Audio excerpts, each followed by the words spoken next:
ಎಲ್ಲರ ಸಮಸ್ಯೆ. ನಮ್ಮಲ್ಲಿ ಅನೇಕ ತಿಂಗಳಿದೆ, 12 ತಿಂಗಳಲ್ಲೂ ಕೂಡ ಅನೇಕ ಹಬ್ಬಗಳು ಬರುತ್ತೆ. ಚೈತ್ರಾದಿ ಮಾಸಾದಿಗಳಲ್ಲಿ ಮಾಸದ ನಿಯಾಮಕವಾಗಿರತಕ್ಕಂಥ ಹಬ್ಬಗಳು, ದಿನಗಳಲ್ಲಿ ದಿನದ ರೂಪವಾಗಿರತಕ್ಕಂಥ ಹಬ್ಬಗಳು, ಅದರಲ್ಲಿ ಅಕ್ಷಯ ತೃತೀಯ ಕೂಡ ಇದೆ. ಈ ಅಕ್ಷಯ ತೃತೀಯ ದಿವಸ ಹೇಗೆ ಪೂಜೆಯನ್ನು ಮಾಡಬೇಕು ಅಂತ ಹೇಳಿ ಸುಮಾರು ಜನ ಇದೆ. ಅಕ್ಷಯ ತೃತೀಯ ದಿವಸ ಒಂದು ಕಳಶವನ್ನು ಇಡಬೇಕಾ ಇಲ್ವಾ, ಬರೀ ದೇವರಿಗೆ ಪೂಜೆಯನ್ನು ಮಾಡಬೇಕಾ, ಇವೆಲ್ಲ ಒಂದು ಪ್ರಧಾನವಾಗಿರ್ತಕ್ಕಂಥದ್ದಿದೆ.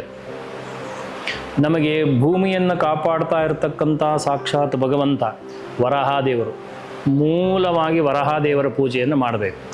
ಇಲ್ಲ ನಮ್ಮ ಮನೇಲಿ ವರಾಹದೇವರ ವಿಗ್ರಹ ಇಲ್ಲ, ಮತ್ತು ನಿಮ್ಮ ಕುಲದೇವರ ವಿಗ್ರಹ ಶ್ರೀನಿವಾಸನೋ ಲಕ್ಷ್ಮೀನಾರಾಯಣನೋ ರಾಮನೋ ನರಸಿಂಹನೋ ನಿಮ್ಮ ಮೂಲ ದೇವರು ಯಾವುದು ಇರುತ್ತೋ ಆ ದೇವರನ್ನು ಪೂಜಿಸಬೇಕು.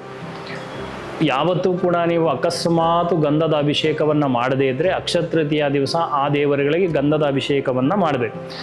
ಮನೆಯಲ್ಲಿ ಯಾವ ಯಾವ ದೇವರಿದೆಯೋ ಆ ಎಲ್ಲ ದೇವರಿಗೂ ಕೂಡ ಗಂಧದ ಅಭಿಷೇಕವನ್ನು ಮಾಡಬೇಕು. ಯಾಕೆ ಅಂತಂದರೆ ಅಗ್ನಿ ನಕ್ಷತ್ರದ ಆಗುವ ದಿವಸ. ಹಾಗಾಗಿ ಕಲ್ಲು ಯಾವುದೇ ಮೂರ್ತಿಗಳು ಸೀಳು ಬಿಡ್ತಕ್ಕಂತಹ ಲಕ್ಷಣಗಳು ಜಾಸ್ತಿ ಇರೋದರಿಂದ ಅದನ್ನು ಪರಿವರ್ತನೆ ಮಾಡ್ತಕ್ಕಂಥ ಇರುವ ಅಧಿಕಾರ ಗಂಧಕ್ಕಿರೋದ್ರಿಂದ ಆ ಗಂಧವನ್ನು ಲೇಪನೆ ಮಾಡಿದರೆ ಶಾಪ ಮತ್ತು ತಾಪ ಇವೆರಡೂ ಕೂಡ ಭಗವಂತನಿಂದ ನಮಗೆ ಬರೋದಿಲ್ಲ ಅಂತ. ಈಗ ಯಾರು ಹೇಳಿರ್ತಾರೆ, ಜ್ಯೋತಿಷ್ಯರಲ್ಲಿ ಹೋದಾಗ ಯಾರಾದರೂ ಹೇಳಿರ್ತಾರೆ ನಿಮಗೆ ಪಿತೃಶಾಪ ಇದೆ ಅಥವಾ ದೇವಶಾಪ ಇದೆ ಅಂದರೆ, ಪಿತೃಶಾಪಕ್ಕೇನೋ ಪಿಂಡ ಪ್ರದಾನ ಅಥವಾ ದಾನ ಧರ್ಮ ನಡೆಯುತ್ತೆ. ದೇವಶಾಪಕ್ಕೆ ಏನು ಮಾಡೋದು ಅಂದರೆ ಇಡೀ ದೇವರಿಗೆ ಶ್ರೀಗಂಧದ ಅಲಂಕಾರವನ್ನು ಮಾಡ್ತಕ್ಕಂಥದ್ದು, ಅಷ್ಟಗಂಧ ಅಂತ ಹೇಳಿದೆ. ಇವತ್ತು ತಿರುಪತಿ ಶ್ರೀನಿವಾಸನಿಗೆ ನೀವು ಚಂದನ ಅರಗು ಅಂತಿದೆ, ಆ ಪಕ್ಕದಲ್ಲಿ ನೀವು ನೋಡ್ಬೋದು. ಎಲ್ಲ ರೀತಿಯಾಗಿರ್ತಕ್ಕಂತಹ ಗಂಧವನ್ನು ಅವರೇ ಬೆಳೆಸಿರೋದ್ರಿಂದ ಎಲ್ಲ 8 ರೀತಿಯಾಗಿರ್ತಕ್ಕಂತಹ ಗಂಧವನ್ನು ಶ್ರೀನಿವಾಸನಿಗೆ ಲೇಪನವನ್ನು ಮಾಡ್ತಾರೆ. ಇವತ್ತು ನಮಗೆ ಕಷ್ಟ ಸಾಧ್ಯ ಅದೆಲ್ಲ, ನಮಗೆ ಸುಲಭವಾಗಿ ಅಂಗಡಿಯಲ್ಲಿ ಸಿಗುವಂಥ ಗಂಧದ ಪ್ಯಾಕೆಟೇ ನಮಗೆ ಸಿಗೋದು.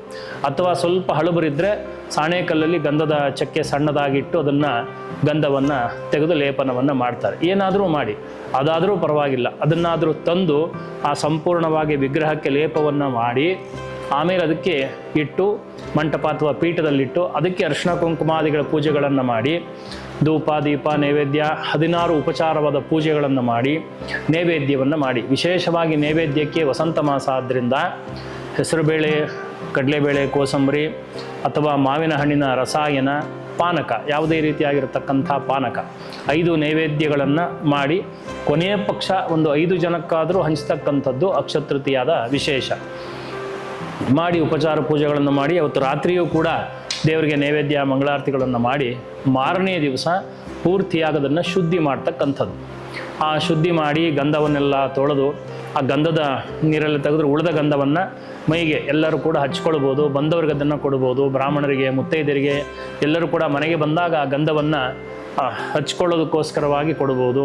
ಹಾಗಾಗಿ ಇದನ್ನೆಲ್ಲ ಕೊಟ್ಟಾಗ ಅವರಿಗೂ ಕೂಡ ಆ ಮನಸ್ಸು ಸಂತೃಪ್ತಿ ಆಗ್ತಕ್ಕಂಥದ್ದಾಗತ್ತೆ, ಬಹಳ ಶ್ರೇಷ್ಠವಾಗಿರ್ತಕ್ಕಂಥದ್ದಾಗತ್ತೆ. ಇಂತಹ ವಿಶೇಷವಾದ ಅಕ್ಷಯ ತೃತೀಯ ದಿವಸ ಈ ರೀತಿಯಾಗಿ ಕೂಡ ಪೂಜೆಯನ್ನು ಸುಲಭವಾಗಿ ಮಾಡ್ಬೋದು ಅಂತ ಈ ಮೂಲಕವಾಗಿ ಹೇಳ್ತಾ ಇದ್ದೀನಿ. ಶ್ರೀಕೃಷ್ಣ ನಮಸ್ತೆ.